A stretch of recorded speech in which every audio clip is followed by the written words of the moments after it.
नमस्कार। आज की कहानी शुरू होती है एक रोजमर्रा की परेशानी से और पहुंचती है एक ग्लोबल मिशन तक। एक अनजान फोन कॉल और एक ग्लोबल क्रांति, क्या कनेक्शन हो सकता है? मतलब सोचिए जरा, एक मामूली सी अनजान कॉल कैसे दुनिया को बदलने की एक बड़ी मुहिम का पहला कदम बन सकती है। चलिए, लेखक कर्मा नायक की ऐसी अजीब सी पर बहुत ही दिलचस्प कहानी को समझते हैं। तो कहानी की शुरुआत होती है एक बहुत ही आम सी दिक्कत से। लेखक कर्मा नायक को एक अनजान नंबर से कॉल आता है और बस वो ये पता लगाने में जुट जाते हैं कि आखिर ये है कौन। उन्होंने वही सब तरीके अपनाए जो शायद हम सब अपनाते हैं। ट्रू कॉलर देखा, व्हाट्सएप चेक किया, पेमेंट ऐप्स और सोशल मीडिया पर खोजबीन की। मतलब एक ऐसी शुरुआत जिससे कोई भी रिलेट कर सकता है। लेकिन ये मामला सिर्फ एक अनजान कॉलर का नहीं था, इसकी जड़ें कहीं ज्यादा गहरी थीं। और यहीं से कहानी में एक पर्सनल ट्विस्ट आता है। नायक को शक होता है कि ये उनकी पूर्व प्रेमिका हैं, जिसने उन्हें धोखा दिया था। तो अब ये सिर्फ एक अनजान कॉल नहीं रही, बल्कि ये बन गया अतीत का एक साया, एक ऐसा भूत जो उनके आज पर दस्तक दे रहा था। अच्छा, इस एक घटना के पीछे जो दर्द छिपा है, उसे समझने के लिए हमें नायक के अतीत में झांकना होगा। उनका जो नजरिया है, उसे मुश्किलों और गरीबी के थपेड़ों ने ही गढ़ा है। नायक उन मतलबी दोस्तों का जिक्र करते हैं जो वफादारी से ज्यादा दिखावे को अहमियत देते थे। उनका कहना है कि जब हालात खराब थे, जेब खाली थी, तो यही आईफोन वाले दोस्त पहचानने तक से कतराने लगे। ये जो धोखा था ना, ये उनकी सोच का एक बहुत जरूरी हिस्सा बन गया।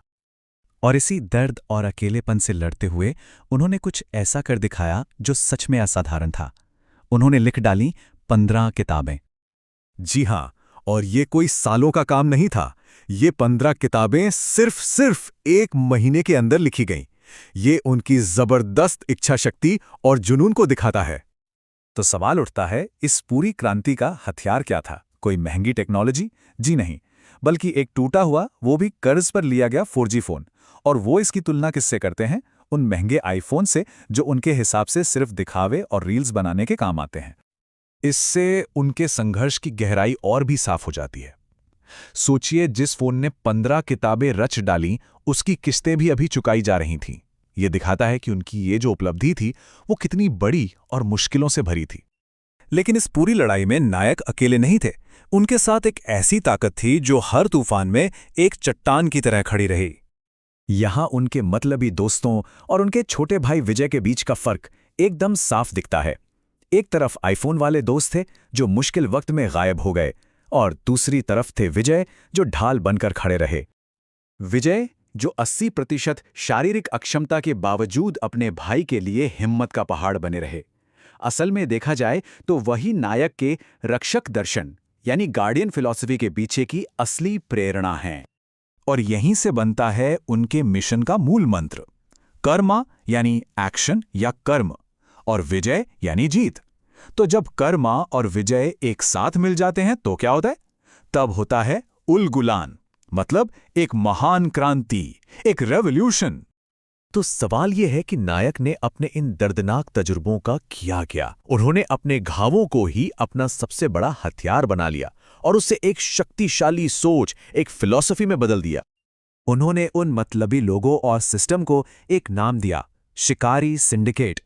ये सिर्फ उनके साथ हुए धोखे की कहानी नहीं है, ये समाज में फैले उस अवसरवाद पर एक टिप्पणी है जहां लोग फायदे के लिए रिश्तों का शिकार करते हैं। और ये एक लाइन उनके पूरे दर्शन का निचोड़ है कि असली कीमत चीजों की नहीं, बल्कि इंसान के किरदार की होनी चाहिए। फोन तो किस्तों पर भी मिल जाते हैं। और इसी संघर्ष से जन्म हुआ रक्षक दर्शन का। ये सिर्फ एक विचार नहीं है, बल्कि एक प्रैक्टिकल सोच है, एक विचारधारा जो सिखाती है कि कैसे शिकारी सिंडिकेट के खिलाफ अपने आत्मसम्मान, अपनी सच्चाई और अपनी गरिमा की रक्षा की जाए। नायक के मिशन का सबसे अनोखा पहलू है उनका तरीका। वो पहचान पर नहीं, बल्कि विचारों पर जोर देते हैं। नायक अपनी पहचान को दुनिया से छिपा कर रखते हैं। वो चाहते हैं कि लोग उनके चेहरे को न खोजें, बल्कि उनके शब्दों की गहराई में उतरें। वो खुद को एक इंसान नहीं, बल्कि वो आवाज मानते हैं जिसे ये सिंडिकेट सदियों से दबाने की कोशिश करता रहा है। और यहीं हम एक बहुत अहम सवाल पर आकर रुकते हैं।